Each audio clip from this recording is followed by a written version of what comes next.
En Nido del Mundo, expertos en lo contrario. ¿Cómo le va, Osvaldo?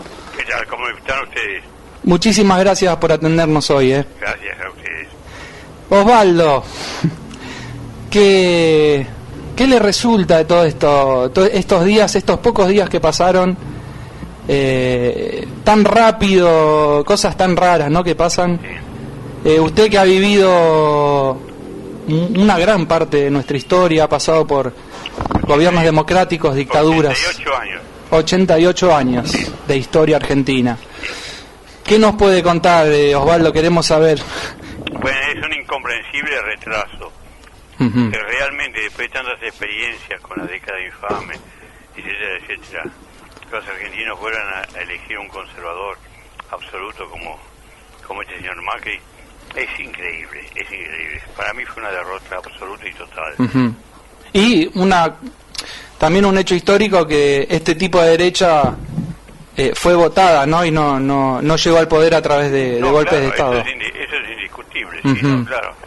Es decir, que haya sido el pueblo argentino que eligiera un ultraconservador de aquellos del año 30, sinceramente es inexplicable. Claro. Teniendo tantos políticos con ideas nuevas, con ideas modernas, con ideas positivistas, ¿no? ¿Y cómo se explica, Osvaldo, que haya pasado algo así? Es inexplicable, no hay explicación. Se ve que evidentemente el pueblo argentino le gusta la gente que sale en televisión, la gente que es graciosa, Uh-huh. sí, todas esas cosas, y en vez de cotizar los verdaderos valores de la gente en su vida. Se ha banalizado un poco, ¿no?, la política otra vez. Así es. ¿Y qué impresión le deja esto de toda esta cuestión que pasó en estos días del traspaso de mando, el Poder Judicial en el medio que dice que Cristina termina su mandato ahora a las 12 de la noche? Sí. Miren, es muy triste todo. Es mucha tristeza. Es una falta de democracia. Uh-huh. Es buscar solamente las formas y no el contenido, Sí. ¿no? Realmente es muy triste para la República Argentina, ¿no? Pensando en aquellos patriotas de Mayo, increíble, ¿no? En el himno nacional argentino que nos dice: ver en trono a la noble igualdad. Fíjense, en 1813 el himno nacional: ver en trono a la noble igualdad. Y nosotros votamos a Macri. Ahora Está todo dicho, creo. Ahora le mando un fuerte abrazo y lo saludo. Tuvimos el honor de haber estado con el maestro en El Gato Negro, ahí sobre la calle Corrientes, Sí. ahora unos años. Y también la pregunta, porque Macri, maestro, ¿encarna la derecha o es un neoliberal?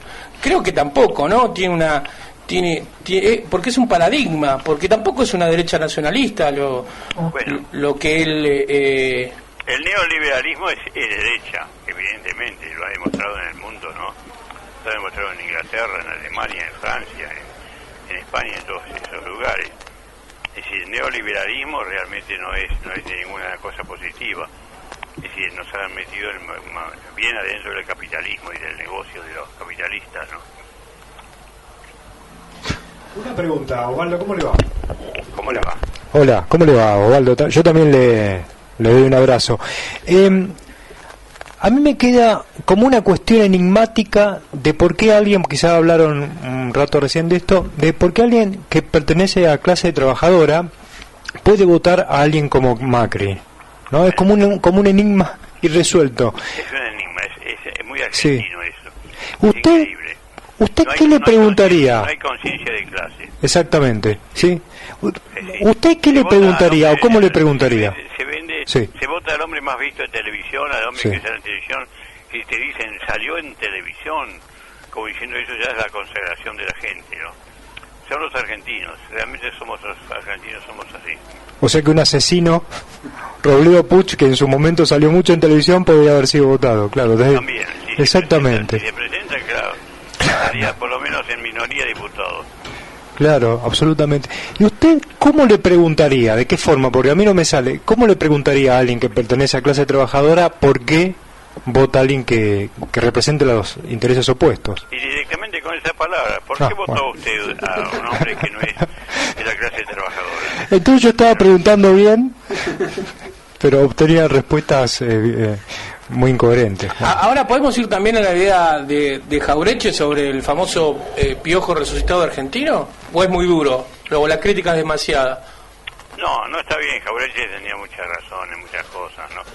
Él tenía la viveza porteña de escribir realmente cómo es el porteño y cómo es el argentino. Realmente es un ejemplo, Jauretche. Osvaldo, buenas noches. ¿Usted no cree que también este giro con respecto hacia una derecha conservadora que se da en América Latina no forma parte de también un escenario que se da a nivel continental? Por supuesto que sí. ¿Y por qué se da ese tipo de giro a la derecha después de años donde ha habido gobiernos que han incluido a gente?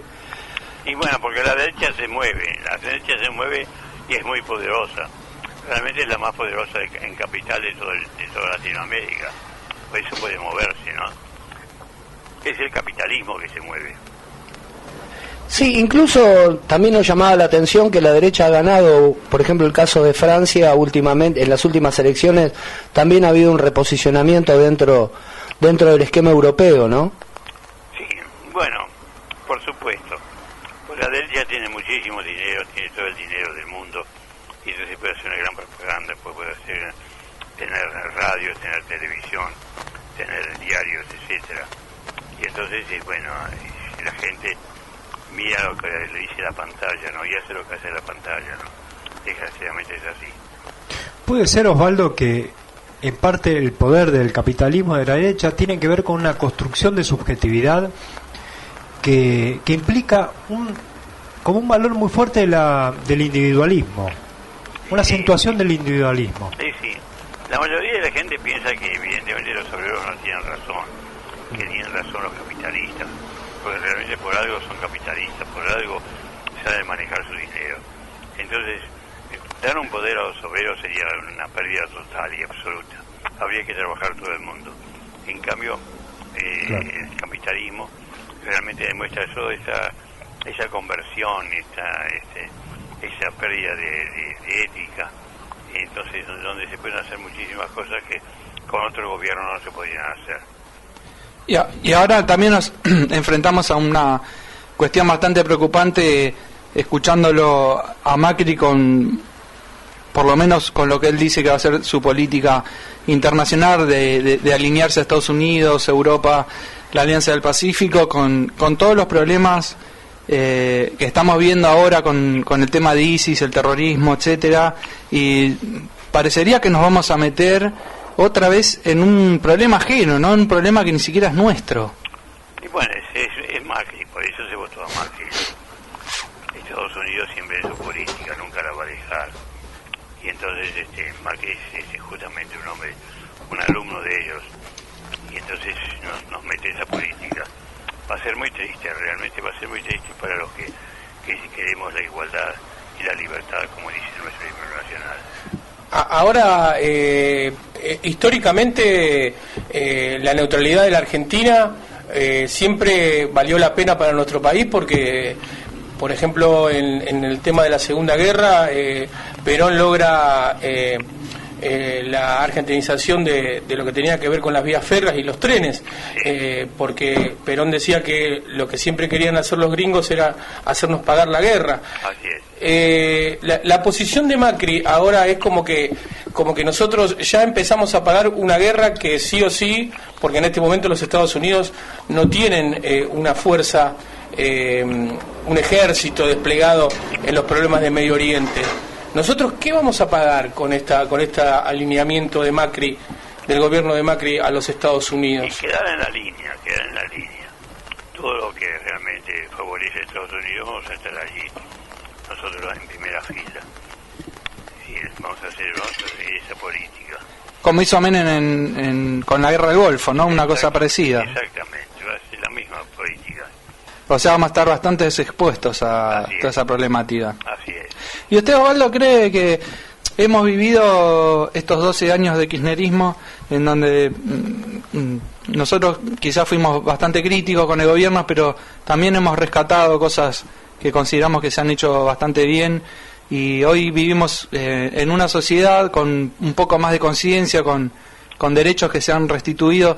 ¿Usted cree que a nivel social, a nivel movilización popular, va a haber una respuesta popular a todas las medidas que tome este nuevo gobierno en contra de los intereses populares, o se va a volver a repetir quizás otros años nefastos en donde quizás el pueblo tomó una actitud más pasiva? Bueno, yo la verdad que mi esperanza es que el pueblo reaccione, es que el pueblo no deje tranquilo a este gobierno en su conservadorismo. Yo creo que tiene la suficiente experiencia como para realmente oponerse a todas las medidas que pueda tomar este hombre en el detrimento de la clase trabajadora. Yo espero eso, y yo por supuesto voy a estar del lado de ellos, voy a estar luchando también contra Macri. Y Osvaldo, usted hablaba de ética. ¿Cuál cree que para usted es la ética que se tendría que llevar adelante ante esta situación, ante este estado de cosas? Y la ética es realmente una política que se preocupa por la pobreza en Argentina, y se preocupa de las villas miserias. Realmente es una vergüenza para los argentinos tener villas miserias, y ningún gobierno ha modificado eso. Realmente dar una casadina por lo menos a las familias con hijos. Realmente espero eso, por supuesto no de Macri, donde va a crecer el número de villas miserias sin que a él le importe en absoluto nada, porque siempre dicen por algo será que viven en villas miserias. Ahora, maestro, la pregunta es, la lucha, ¿hasta dónde la llevamos a la lucha?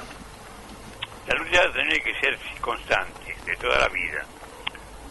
Yo tengo 88 años y he luchado toda mi vida por realmente justicia, realmente una justicia digna. No es ser revolucionario, es ser digno, nada más que digno. Pedir justicia para todos, igualdad para todos, realmente pan para todos y un techo digno para todos. No es muy difícil en la Argentina, que es un país rico, pero no hemos sido capaces nunca de llegar a eso, a la igualdad entre todos. ¿Por qué cree usted que nunca se ha podido llegar a eso? Por los gobiernos que hemos tenido, evidentemente. ¿Usted cree que este último gobierno de los Kirchner, porque uno a veces quiere entender un poco qué pasó, cómo es que nosotros, digamos, este escenario no se lo imaginaba a nadie, ¿no? No. ¿Es culpa de este gobierno que hizo las cosas mal, o es culpa de los que fueron a votar, que por bronca fueron y lo votaron a este tipo? Porque hay algo que no se entiende. No, mire, Kirchner es un gobierno indefinido. Hizo cosas muy positivas, hizo cosas negativas, o no hizo cosas que realmente había que realizar. Pasó por encima. Es decir, se tuvo muchos defectos. Realmente fue bastante positivo en algunas cosas, por eso no se le puede acusar de muchas cosas, pero realmente le faltó fuerza para hacer una verdadera revolución, una revolución en el sentido pacifista, en el sentido positivo. Si, por ejemplo, acabar con la villa miseria, acabar con la gente sin trabajo, es decir, hacer una sociedad absolutamente justa. Eso le faltó a este gobierno. A usted este momento histórico de la Argentina, ¿a qué le recuerda? ¿Como qué momento histórico, o como qué presidente, o como a qué es lo que lo retrotrae? Me hace recordar la década infame, la década del terror. Terrible. Estamos al horno. Ese origen. ¿Y todavía no empezó? Todavía no empezó. Empezó a las 12 de la noche. Del tratado Roca-Rusinman. Del tratado Roca-Rusinman. No, posteriormente, sí, por supuesto, eso también. Eso, bueno, le sentamos a Roca, sí. El estatuto legal del coloniaje, como decía Jaureche, ¿no? Sí, es más, una de las primeras entrevistas que tuvo con la Nata, el señor Macri se dignó a nombrarlo a Mitre, a Roca y creo que a Pellegrini. Y claro, no podía nombrar a otros. Nosotros lo fuimos a ver a Macri para que sacara el monumento a Roca. Dijo no, que era uno de los grandes héroes argentinos. De ninguna manera va a salir de ahí. Va a ser un monumento a López Rega en 2 meses, Macri. Exactamente. En 2 meses pasó. Bueno, queridos amigos, Bueno, Osvaldo, gracias por el espacio. le agradecemos un montón que nos haya atendido hoy y realmente lo admiramos un montón. Le mandamos un abrazo gigante de acá de Radio Atómica y seguiremos en la lucha al lado suyo, que lo necesitamos ahora más que nunca. Lo mismo digo y sigan así, felicitaciones. Bueno, Un muchísimas abrazo gracias, Osvaldo. Gracias, Osvaldo. www.elnidodelcuco.com.ar. Una revista con todas las letras.